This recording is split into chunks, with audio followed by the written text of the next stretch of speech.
Hello, hi friends, ఎలా ఉన్నారు? అంతా బాగున్నారా? నేను ఈరోజు చిన్న తిరుపతి వచ్చానండి. ఇక్కడ గోశాలలో చిన్న క్లిప్ తీస్తున్నాను. గోవుల దర్శనం చేసుకున్నానండి. చాలా చాలా బాగున్నాయి. ఇవి పెడితే అవి తింటున్నాయండి. ఇవి చక్కగా ట్రైనింగ్ ఇచ్చినట్టు గోవుల్ని చూసారా ఎంత బాగున్నాయో.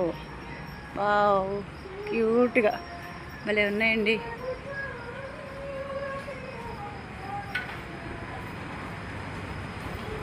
ఇది చిన్న తిరుపతిలోనండి.